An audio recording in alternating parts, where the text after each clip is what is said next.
Friends, ഞാൻ Jasmine. Welcome back to our channel. നമ്മളിപ്പോൾ നിൽക്കുന്നത് ആലപ്പുഴ ബോട്ട് ജെട്ടിയിലാണ്. നമ്മളിന്ന് ആലപ്പുഴ എക്സ്പ്ലോർ ചെയ്യാൻ വേണ്ടിയിട്ടാണ് വന്നിരിക്കുന്നത്. നമുക്കിപ്പോൾ രാവിലെ ഇവിടെ നിന്ന് ഒരു 8:20 സീ കുട്ടനാട് എന്ന് പറയുന്ന ഒരു ബോട്ട് സർവീസ് ഉണ്ട്. അത് ഏകദേശം ഒരു 2.5 മണിക്കൂർ നമുക്ക് കായലിലൂടെ കറങ്ങിയിട്ട് നമുക്ക് തിരിച്ചൊരു 10:45 ആകുമ്പോൾ 10:30 ആകുമ്പോൾ നമുക്ക് ഇവിടെ തന്നെ എത്തും. അപ്പോൾ നമുക്ക് ഇതിൻ്റെ അകത്ത് കയറിയിട്ടാണ് നമ്മളിന്ന് കുട്ടനാട് എക്സ്പ്ലോർ ചെയ്യാൻ പോണത്. ആലപ്പുഴ കംപ്ലീറ്റ് ആയിട്ട് നമുക്ക് ഈ ബോട്ട് സർവീസിൽ പോവുകയാണെന്നുണ്ടെങ്കിൽ ഇതിൻ്റെ ബാക്ക് വാട്ടേഴ്സൊക്കെ നമുക്ക് നന്നായിട്ട് കാണാൻ പറ്റും. അപ്പോൾ നമുക്ക് പോയിട്ട് വരാം. ഇപ്പോൾ നമ്മൾ താഴത്തെ ഡെക്കിലാണ് നിൽക്കുന്നത്. നമ്മൾ രാവിലെ വന്നതുകൊണ്ട് തന്നെ അധികം തിരക്കൊന്നുമില്ല. താഴത്തെ ഡെക്കിൽ ആരും തന്നെ ഇല്ല. മുകളിൽ 1-2 പേരേ ഉള്ളൂ. അതുകൊണ്ട് രാവിലെ വരികയാണെന്നുണ്ടെങ്കിൽ നമുക്ക് നന്നായിട്ട് എൻജോയ് ചെയ്ത് പോകാൻ പറ്റും. കാരണം തിരക്കൊന്നും ഇല്ലാണ്ട് അധികം ബഹളങ്ങളൊന്നും ഇല്ലാണ്ട് പോകാൻ പറ്റും. താഴത്തെ സീറ്റ് എന്ന് പറയുന്നത് ഇതുപോലെ പലക ഇട്ടതാണ്. മുകളിൽ കുഷ്യനാണ് ഇട്ടിരിക്കുന്നത്.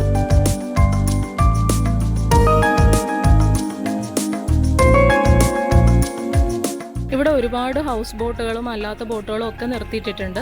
നമുക്ക് വേണമെങ്കിൽ അതിൻ്റെ അകത്തും പോവാം. പക്ഷേ ആ ബോട്ട് പോകുന്ന അതേ സ്ഥലത്തൂടെ തന്നെയായിരിക്കും ഈ ബോട്ടും പോകുന്നത്. ഇതിൻ്റെ അകത്ത് പ്രൈസും കുറവായിരിക്കും. താഴത്തെ ഡെക്കിലാണെന്നുണ്ടെങ്കിൽ 20 രൂപ മറ്റോ ഉള്ളൂ. അത് ഞാൻ ചോദിച്ചിട്ട് കൺഫേം ചെയ്ത് പറഞ്ഞു തരാം.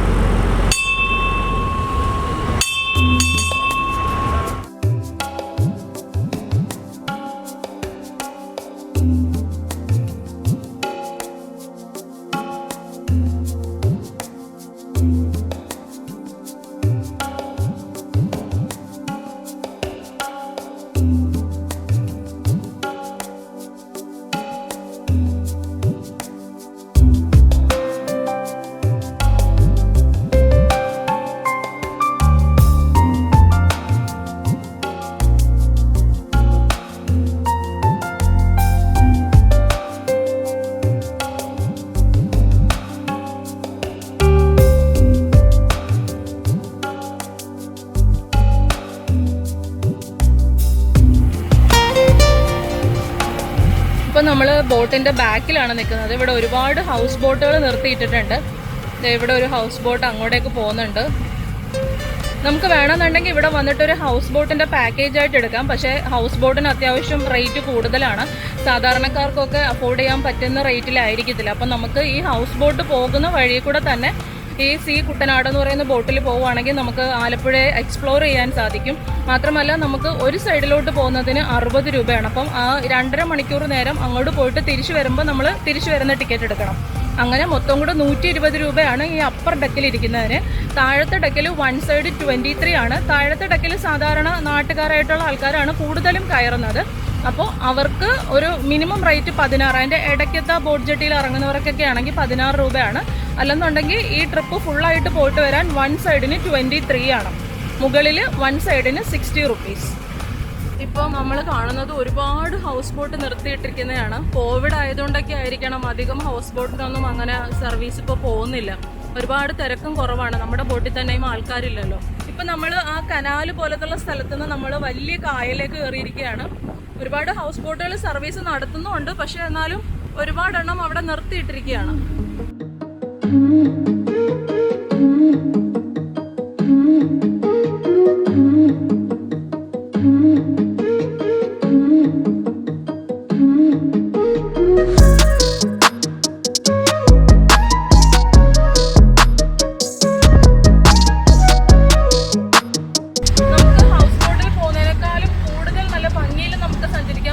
ഇതിനകത്താണെന്ന് എനിക്ക് തോന്നുന്നത്. കാരണം ഹൗസ് ബോട്ട് കുറച്ചുകൂടെ ക്ലോസ്ഡ് ആണ്. പക്ഷെ ഇതാണെന്നുണ്ടെങ്കിൽ നമുക്ക് കംപ്ലീറ്റ്ലി ഓപ്പൺ ആയിട്ടുള്ള ഒരു ബോട്ടാണ്. മുകളിലത്തെ ഡെക്കിൽ രാവിലെ വരികയാണെങ്കിൽ തന്നെ ആരും ഉണ്ടാവുകയില്ല. അപ്പോൾ നിങ്ങൾ വരികയാണെന്നുണ്ടെങ്കിൽ രാവിലത്തെ ടൈമിങ്ങിന് തന്നെ വരാൻ നോക്കണം. അപ്പോൾ തിരക്കൊന്നും ഇല്ലാണ്ട് നന്നായിട്ട് പോയിട്ട് വരാൻ പറ്റും.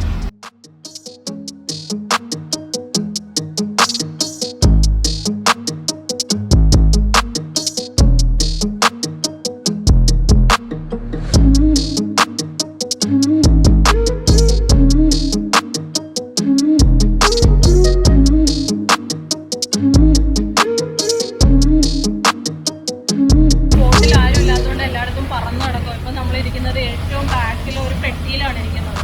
നമുക്ക് കുട്ടനാടിനെ ആലപ്പുഴയും നല്ല ഭംഗിയായിട്ട് കാണണമെന്നുണ്ടെങ്കിൽ ശരിക്കും ഈ ബോട്ടിൽ യാത്ര ചെയ്താൽ മതി. അത്രയധികം നല്ല ഭംഗിയുള്ള സ്ഥലത്തൂടെയാണ് നമ്മൾ പോകുന്നത്. നമ്മൾ ഒരുപാട് സ്ഥലത്ത് പോയിട്ട് വെറുതെ ടൈം പോകുന്നതിലും നല്ലത് ഇങ്ങനെ ഒരു ബോട്ട് യാത്ര നമ്മൾ എടുക്കുകയാണെന്നുണ്ടെങ്കിൽ നമുക്ക് കുട്ടനാടിനെയും ആലപ്പുഴയും എല്ലാം നല്ല ഭംഗിയായിട്ട് കാണാൻ പറ്റും. അതുപോലെ ഗ്രാമീണ കാഴ്ചകളാണല്ലോ കാണുന്നത്. അപ്പോൾ നമുക്കൊട്ടും മനം മടുക്കത്തില്ല. പിന്നെ കുട്ടനാടിൻ്റെ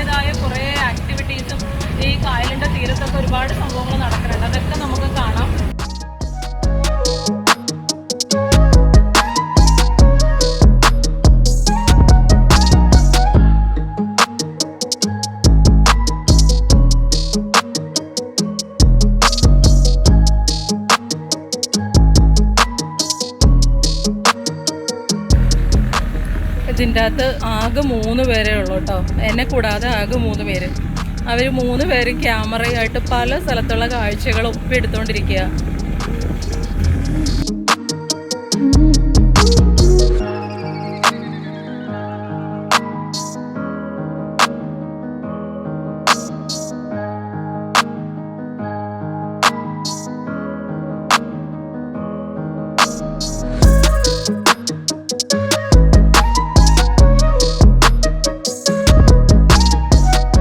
പോകുന്ന കായലിന് ചുറ്റും നല്ല ഭംഗിയുള്ള കാഴ്ചകളാണ് ഇരുവശത്തും. നമ്മളിപ്പോൾ പോകുന്നത് ഒരു നെൽപ്പാടത്തിൽ കൂടെയാണ്. നല്ല പച്ച കളറിൽ കിടക്കുകയാണ്, നല്ല പച്ച കളറിലെ നെൽപ്പാടവും സൈഡിൽ നിർത്തിയിട്ടിരിക്കുന്ന ഹൗസ് ബോട്ടും. ശരിക്കും കേരളത്തിൻ്റെ തനത് ഗ്രാമീണ കാഴ്ചകളെന്നൊക്കെ പറയുന്നത് ഇത് തന്നെയാണ്. നമ്മൾ ശരിക്കും ഫോറിനേഴ്സൊക്കെ ഇവിടെ വരുന്നത് ശരിക്കും ഇങ്ങനെയുള്ള കാഴ്ചകൾ എൻജോയ് ചെയ്യാൻ വേണ്ടിയിട്ടാണ്. അപ്പോൾ നമുക്ക് അവർക്ക് വേണ്ടുന്ന ഒരു ഇൻഫ്രാസ്ട്രക്ചർ ഫെസിലിറ്റീസൊക്കെ നന്നായിട്ട് കൊടുക്കുകയാണെന്നുണ്ടെങ്കിൽ നമ്മുടെ ടൂറിസം ഒരുപാട് പുരോഗമിക്കും. കാരണം നമുക്ക് ഇതേപോലുള്ള ബാക്ക് വാട്ടേഴ്സും കാര്യങ്ങളൊക്കെ ഇത്രയും നല്ല ഭംഗിയായിട്ട് ഉണ്ടായിട്ട് പോലും നമ്മളതിനെ വ്യക്തമായിട്ട് യൂട്ടിലൈസ് ചെയ്യുന്നില്ല എന്നുള്ളതാണ് മെയിനായിട്ടുള്ള കാര്യം. കാരണം ഫോറിൻ കൺട്രീസിലൊക്കെ വളരെ കുറച്ച് ഇതുപോലുള്ള സ്ഥലങ്ങളേ ഉള്ളൂ. പക്ഷെ അവരാണെങ്കിൽ ഒട്ടും തന്നെ അത് മലിനമാക്കാതെയും ഒക്കെ നല്ല ഭംഗിയായിട്ടാണ് അവർ സൂക്ഷിച്ചു കൊണ്ടുപോകുന്നത്. അപ്പം നമ്മളും ഒരുപാട് ശ്രദ്ധിക്കുകയാണെന്നുണ്ടെങ്കിൽ നമുക്കും ഒരുപാട് ടൂറിസത്തിൽ ഒരുപാട് മുന്നേറാൻ പറ്റും. നമ്മളൊരു ബോട്ട് ജെട്ടിലേക്ക് അടുക്കുകയാണ്.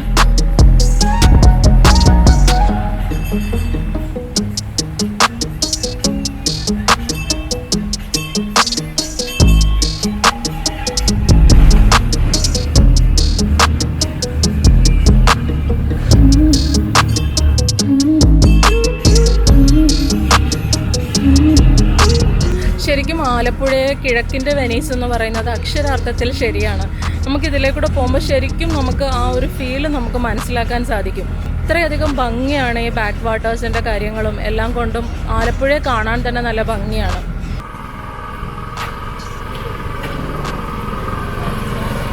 ഇപ്പം നമ്മൾ കൈനകരി ബോട്ട് ജെട്ടിയിലാണ് നിൽക്കുന്നത്. അപ്പോൾ അവിടെ നിന്ന് പോകുന്ന ആൾക്കാരാണ്, ഈ വള്ളത്തിൽ പോകുന്നവരാണ്.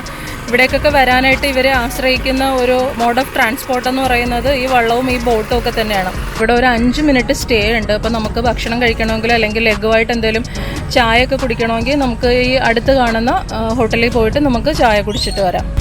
രാവിലെ 8:20 ആലപ്പുഴ ബോട്ട് ജെട്ടിയിൽ നിന്നാണ് നമ്മൾ ഈ ബോട്ടിൽ കയറിയിരിക്കുന്നത്. തിരിച്ച് നമ്മളൊരു 10:30 തിരിച്ച് ആലപ്പുഴ ബോട്ട് ജെട്ടിയിലെത്തും. പിന്നെ ഈ ബോട്ട് തിരിച്ചു പോകുന്നത് ഒരു 10:40 സമയത്തിനാണ്. പിന്നെ പോകുന്നത് ഉച്ചയ്ക്ക് 1 മണിക്ക് ശേഷമാണ്. അപ്പോൾ ബോട്ടിൻ്റെ ടൈമിംഗ് ഒക്കെ ഞാൻ താഴെ ഡിസ്ക്രിപ്ഷൻ ബോക്സിൽ കൊടുത്തിരിക്കാം, അപ്പോൾ അത് ചെക്ക് ചെയ്താൽ മതി. ഇപ്പോൾ നമ്മൾ തിരിച്ചു പോവുകയാണ്. നമുക്ക് ഈ ബോട്ട് സർവീസിൻ്റെ ഒരു പ്രത്യേകത എന്ന് പറയുന്നതും ഇത് തന്നെയാണ്. നമ്മൾ വന്ന വഴി കൂടെ തന്നെ പോകണ്ട, നമുക്ക് വേറൊരു വഴി കൂടെയാണ് ഇവർ നമ്മളെ കൊണ്ടുപോകുന്നത്. അപ്പം ഒരു സർക്കിൾ റൂട്ടിലാണ് നമ്മൾ പോകുന്നത്. നമുക്ക് വരുമ്പോൾ കാണുന്ന കാഴ്ചകൾ നമുക്ക് റിപ്പീറ്റ് കാണേണ്ടി വരില്ല എന്നുള്ളതൊരു ഗുണമാണ്. നമുക്ക് വേറെ കാഴ്ചകൾ നമുക്ക് കാണാൻ പറ്റും എന്നുള്ളതാണ് ഒരു പ്രത്യേകത. ഇപ്പം നമ്മൾ വേറെ വഴി കൂടെ, ഈ പാലത്തിൻ്റെ അടിയിൽ കൂടെയുള്ള വഴി കൂടെയാണ് നമ്മൾ പോകുന്നത്. ഇത് നമ്മൾ ഹൗസ് ബോട്ട് പോകുന്ന വഴി തന്നെയാണ്.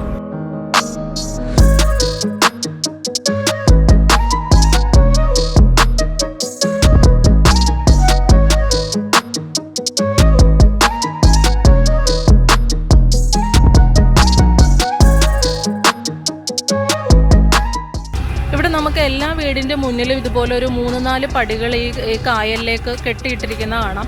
അത് അവർക്ക് ഇതുപോലെ തുണി കഴുകാനും പാത്രങ്ങൾ കഴുകാനും ഒക്കെ ഉള്ള എളുപ്പത്തിന് വേണ്ടിയിട്ടാണ്. അവരുടെ കൂടുതലും കാര്യങ്ങൾ അവർ ചെയ്യുന്നത് ഈ വെള്ളം ഉപയോഗിച്ച് തന്നെയാണ്. ഇപ്പോൾ നമുക്ക് തുണി ഇളക്കുക അങ്ങനെയുള്ള കാര്യങ്ങൾ ഇപ്പോൾ നമുക്ക് സൈഡിൽ കാണാം. ഒരുപാട് ആളുകൾ ഈ വെള്ളത്തിൽ തുണി കഴുകുന്നുണ്ട്. അവർ ദിവസവും അവരുടെ ഒരുപാട് ആവശ്യങ്ങൾ നിറവേറുന്നത് ഈ വെള്ളം കൊണ്ട് തന്നെയാണ്. അപ്പോൾ അതുകൊണ്ടാണ് അങ്ങനെ ആ പടി കെട്ടിയിട്ടിരിക്കുന്നത്. ഇവിടെ ഒരു കനാല് പോലെയാണ്. നേരത്തെ നമ്മൾ വലിയൊരു കായലിൽ നിന്ന് കയറിയിട്ട് ഇവിടെ ഒരു കനാല് പോലെയാണ്. അപ്പോൾ ഈ കനാല് തീരുന്നത് വരെ ഒരു ഏകദേശം ഒരു 400 മീറ്റർ നീളത്തിൽ ഇതിങ്ങനെ പടികൾ അങ്ങ് വരെ കെട്ടിയിട്ടിട്ടുണ്ട്.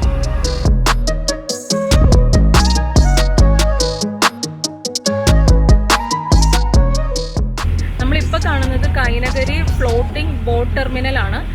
ഇവിടെ നമുക്ക് പോകാനായിട്ട് പ്ലാൻ ചെയ്തിട്ടുണ്ട്. നമുക്ക് ഈ ബോട്ട് സർവീസ് നമ്മൾ തിരിച്ച് ചെന്ന് കഴിയുമ്പോൾ നമുക്ക് ബൈ റോഡ് നമുക്ക് കൈനകരിയിലേക്ക് പോകാൻ നോക്കാം.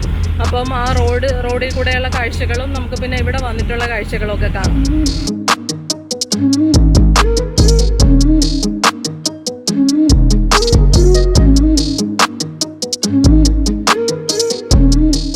നമ്മൾ ഈ കുട്ടനാടിൻ്റെ ആലപ്പുഴയുടെയും ഭംഗി കാണുന്നതിൻ്റെ കൂടെ തന്നെ നമ്മൾ ഓർക്കേണ്ട ഒരു കാര്യം കൂടിയുണ്ട്. ഈ ഇന്ത്യയിലെ ഏറ്റവും താഴ്ന്ന പ്രദേശങ്ങളിൽ ഒന്നാണ് ഈ കുട്ടനാട് എന്ന് പറയുന്നത്. അപ്പോൾ 2018 കേരളത്തിൽ മൊത്തത്തിൽ വെള്ളം കയറിയപ്പോൾ അല്ലെങ്കിൽ വെള്ളപ്പൊക്കം ഉണ്ടായപ്പോൾ നമുക്ക് മനസ്സിലായി നമ്മുടെ വീടുകളിൽ വെള്ളം കയറിയാൽ അത് എത്രത്തോളം ബുദ്ധിമുട്ടാണ്, അല്ലെങ്കിൽ നമ്മുടെ സാധനങ്ങൾ നശിക്കും, നമ്മൾ വീട്ടിൽ നിന്ന് മാറി താമസിക്കേണ്ടി വരും, അങ്ങനെയുള്ള ഒരുപാട് ബുദ്ധിമുട്ടുകൾ ഉണ്ടായി. പക്ഷേ കുട്ടനാട്ടുകാർക്ക് എല്ലാ വർഷവും മിക്ക വീടുകളിലും വെള്ളം കയറും, അവരുടെ സാധനങ്ങൾ നശിക്കും, അവരെ വീട്ടിൽ നിന്ന് വേറെ മാറി താമസിക്കേണ്ടി വരും. ഇപ്പോൾ ഗവൺമെൻറ് ഒരുക്കുന്ന ഷെൽട്ടറിലേക്കാണെങ്കിൽ അങ്ങോട്ടേക്ക് മാറി താമസിക്കേണ്ടി വരും. അങ്ങനെയുള്ള ഒരുപാട് ബുദ്ധിമുട്ടുകൾ സഹിച്ചാണ് അവർ ഇത്രയും പ്രകൃതി മനോഹരമായ ഒരു സ്ഥലത്ത് താമസിക്കുന്നത്.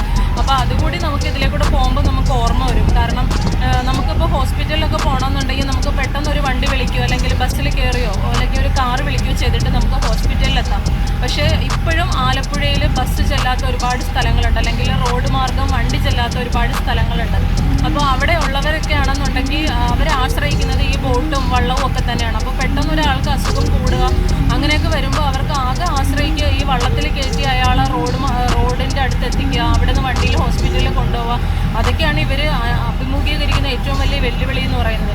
അപ്പോൾ നമുക്ക് ചില സമയത്ത് നമ്മളിവിടെ വന്നിട്ട് ടൂറിസ്റ്റുകാരായി വന്ന് നമ്മളിവിടുത്തെ ഭംഗി ആസ്വദിച്ച് നമ്മളിവിടുത്തെ കാഴ്ചകളൊക്കെ കണ്ടിട്ട് പോകുന്ന പോലെ ഒരു ഈസി ആയിട്ടുള്ള കാര്യമല്ല അവർക്ക്.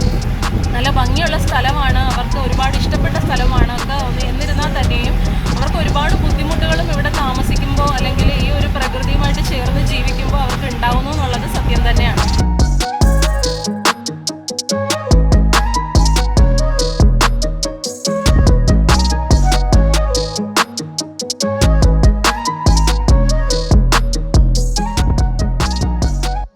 അപ്പോൾ നമ്മുടെ ഇന്നത്തെ ബോട്ട് യാത്ര ഇവിടെ അവസാനിച്ചിരിക്കുകയാണ്. നമ്മളിപ്പോൾ നിൽക്കുന്നത് ആലപ്പുഴ ബോട്ട് ജെട്ടിയിലാണ്.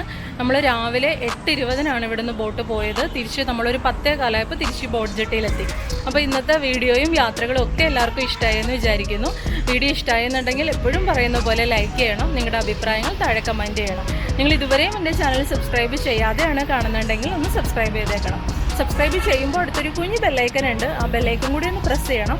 എങ്കിൽ മാത്രമേ ഞാൻ അടുത്ത വീഡിയോസ് അപ്ലോഡ് ചെയ്യുമ്പോൾ നിങ്ങൾക്ക് നോട്ടിഫിക്കേഷൻ ലഭിക്കുള്ളൂ, അപ്പോൾ തന്നെ കാണാനും പറ്റുള്ളൂ. അപ്പോൾ നമുക്ക് നെക്സ്റ്റ് വീഡിയോയിൽ കാണാം. ബൈ.